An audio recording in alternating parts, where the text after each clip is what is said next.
Good afternoon, and welcome to the Susquehanna Plantation. This house is very different from every home you'll visit today. In a way, it's both a home and a prison. Now, this house is the centerpiece of a farm in Maryland that grew tobacco and wheat. It stretched out across a vast amount of land, almost 10 times the size of Greenfield Village. And all of that land was taken care of by 74 people who called it home. But just like prisoners in jail, they could never leave. There were men, women, and children that were forced into slavery. This plantation was home to the Carroll family, one of the wealthiest families we have at Greenfield Village. Their wealth came from both their massive amount of land and the people that they owned, whom they forced to grow crops to make their money. Today we're going to focus on the strength and ingenuity it took for these Americans, these enslaved Americans, to find a way to make it through oppression they faced on plantations like this. The slaves on this plantation, like plantations all over the country, found many ways to cope with the situation that they faced. They turned to religion. They told stories and sang songs to teach their children and to bind their communities together. And they tried to keep alive some of the African culture of their ancestors. And by doing that, they created a whole new American culture for themselves. Today we're going to explore what it was like to be a slave by listening to some of the words they left behind. Slaves did not leave many records behind about their lives. Most couldn't read or write, so they had to pass down their memories by word of mouth. But in the 1920s, the Federal Works Progress Administration, the WPA, sent scores of writers all over the country to interview those remaining people who had actually lived through the experience of slavery. These slave narratives will give you a glimpse today into the lives of slaves. And when you hear these narratives, you will notice that there wasn't one experience of slavery, that it was very different from one plantation to the next. You will also notice that slaves always knew that they were viewed as property. Yes. And they always hungered to be free. This first slave narrative comes from the memory of Josiah Henson, an abolitionist author and minister born into slavery in Maryland and then escaped to Canada when he was 41. He founded a settlement and then he opened a school for other fugitive slaves. Here, he recalls the horrors of the slave auction. No more, no more. My brothers and sisters were bid off first, one by one, while my mother, paralyzed with grief, held me by the hand. And then her turn came, and she was bought by Isaac Riley of Montgomery County. No more, no more. Then I was off. My mother, distracted with thoughts of parting forever from all of her children, pushed through the crowd while bidding for me was going on. She fell at Riley's feet and clung to his knees, entreating him in tones that only a mother could command. He disengaged from her with violent blows and kicks. No more, no more. Many thousands gone. I must have been between 5 and 6 years old when that happened. This next remembrance is attributed to Nancy Williams of Virginia. Never knew who old master done sold. I remember one morning, old white man rolled up in the buggy. Ah! He stopped by a guy named Lucy working in the yard. Whoa! He say, "Get in this buggy. I just bought you this morning." she begged him, let her go see her babies and her husband so she could say goodbye. But then he said, No time for crying and carrying on. Get in this buggy. I started crying myself. I was so scared he was going to take me too. After that, when one of Aunt Sissy's children died later, she ran up to the master and she yelled in his face, "Praise God, my child is going to Jesus. That's one less child of mine you're going to ever sell." Many slaves recall the enormous mental and physical cruelty of slavery, as described here by Jordan Johnson, born into slavery in 1848 in Virginia. Husbands would go to the woods when they knew their wives was due for a whooping. But in the field, they dare not leave. They had to stay there, not dare even look like they ain't like it. And Charlie Jones was one slave that had his wife working in the same field with him, just planting tobacco. And he was setting out and she was healing. Now, Annie was big with Charlie, getting there a time soon. And one day, She slipped up and chopped the young shoot down. Old man Diggs, that overseer, came running, yelling, complaining, screaming at her, made us more nervous. She chopped down another one.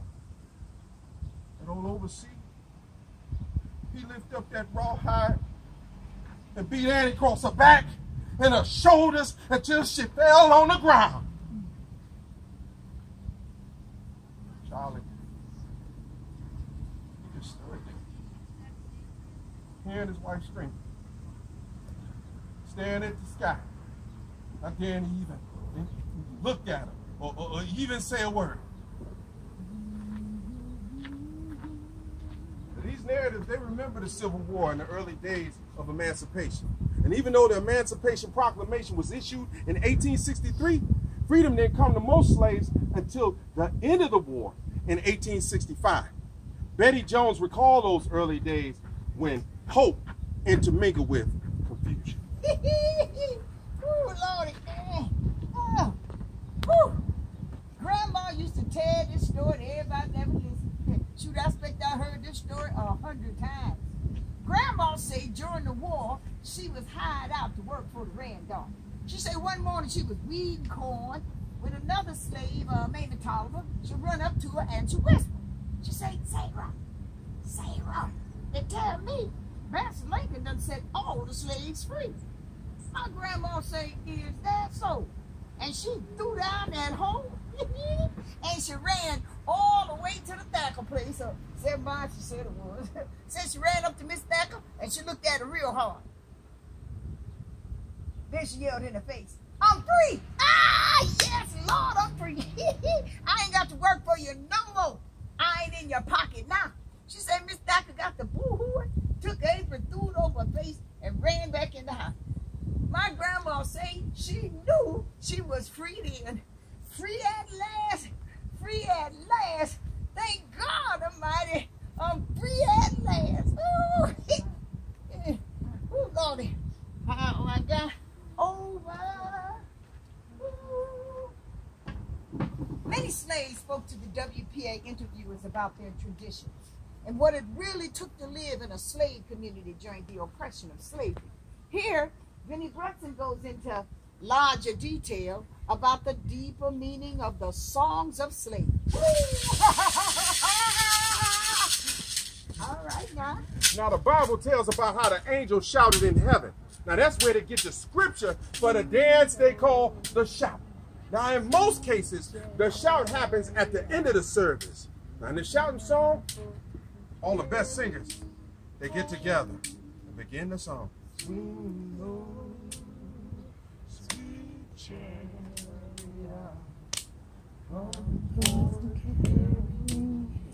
Yeah, it starts all slow at first. Yes. And then it gets faster.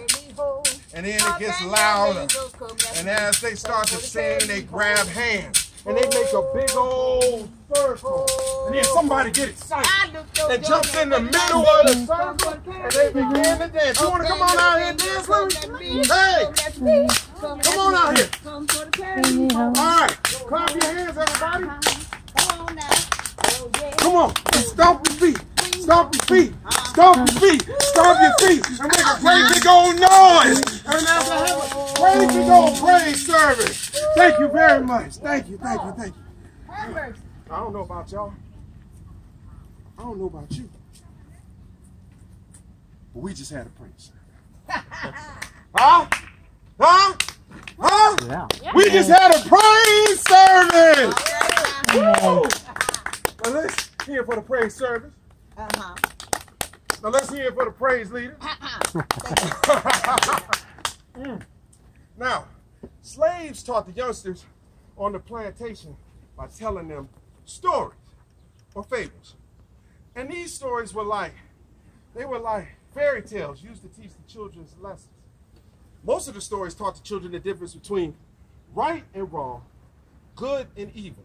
But they also taught the children that even though they weren't as strong, let's see, strong, was powerful, bring it down, powerful as the master, that they could still get by using their heads. One popular character in these stories was Bud Rabbit. Hi! Hey, Bud Hi, Rabbit! everybody. Hi, it's good to see you again. Hi, little boy. Now, Hi, man. Now, Bud Rabbit lived in the forest under the big oak tree. He enjoyed himself every day of the week. But at night when the sun would go down, all the big animals chased Bud Rabbit all across the forest town. No. But one night, Bud Rabbit got wise and started using his wits. He said, I got a plan for Bur Bear and Bur Wolf that's sure to give them fits. Huh. But one night, Bud Rabbit was walking through the woods when out jumped Bud Wolf, who was up to no good. He knocked Bud Rabbit down, grabbed him by the ears. Now this is Bud Rabbit's worst of all fears. And Bud Wolf said, I'm so hungry. And I've been all across this land. And all I found to eat was rocks and sand. And when I saw you walking through the woods, I said, man, oh man, I can't wait to put you in my frying pan. Bud Rabbit thought for a bit and then said, okay, Bur Wolf, you caught me and you can do what you may. But if you eat me, you'll never hear the story I have to say. But if you promise to let me go and let me be, I'll tell you about somebody in the forest who said he's bigger and badder than you'll ever be. Now Bud Wolf is hungry, but he was even more mad. He thought he was the only one in the woods to be called big and bad. He let loose Bud Rabbit's ears, put him on the ground, and Bud Rabbit told his story while he jumped and hopped around. Okay, I was out in the meadow, and I saw that big old bear, and what he said about you, ooh, it just wasn't fair. He talked about you in a shameful way. He talked about you till my hair turned gray. He said that your fur is all raggedy, oh, and your ears are all long, and you can't hit none of those notes when you're trying to sing your dumb old wolf song. Ooh. Ooh. Now you know that ain't right. So when you see that big old bear, you be ready to fight. Yeah. Now this made the wolf mad. This was the worst insult he ever had. So the wolf took off through the woods, knocking down trees. He growled so loud, it'll make you tremble to your knees. Bud Wolf found Bud Bear sleeping on a log. He said, wake up, you old honey-eating fool, because your hide I'm a tan, and your behind I'm gonna flog. Bud Bear woke up, wiped the sleep from his eyes, and said, go away from here, Bud Wolf. You better pick on somebody your own size. The wolf rushed the bear and leaped on his back. The bear turned around and gave the wolf an awful smack. Ooh! The wolf fell down like a flash of lightning in a ball of white heat. Then the bear jumped on the wolf's back with all 4 feet. They fought all night. They fought all day. But somehow that old wolf managed to get away. And Bud Bear and Bud Wolf were so tired from that fight that they both slept for 40 days and for 40 nights. And all that time, Bud Rabbit could do anything he wanted to do. And not worried about being made in the rabbit stew. Slaves also used songs to send messages. When it was a full moon out at night and they thought it was a good time to have a meeting, or maybe to escape up north to freedom, they might sing a song. Steal away, Steal away, steal away, steal away, steal away to Jesus. yeah. I ain't got long to stay here. And that would tell the slaves that tonight was a good night to slip away. They also sang songs about how they were going to find their way through the dark night to freedom. They sang about following the Big Dipper that pointed to the North Star, and that would lead them the way. But they couldn't call it the Big Dipper. The slave master would know what they were talking about, so they called it Follow the drinking door. the drinking door. When the sun comes back and the first quail calls, come follow me to freedom land. Come, come gentlemen, come, come, Now. come young man, follow us. Come, quick trip, come, Quick trip. come.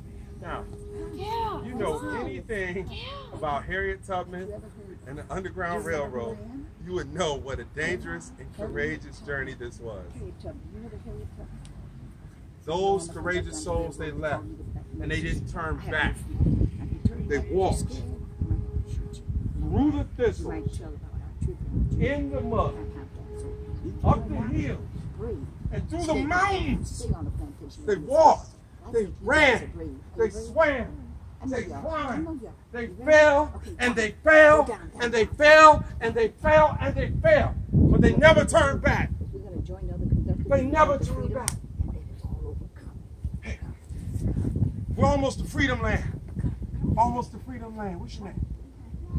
Nash. Nice to meet you, Nash. We're almost to Freedom Land. And if we're going to make it to Freedom Land, we got to work together. We have to be as one. Now, it's a stream right here. And on the other side of the stream is Freedom Land. And what's going to happen is I'm going to count to 3.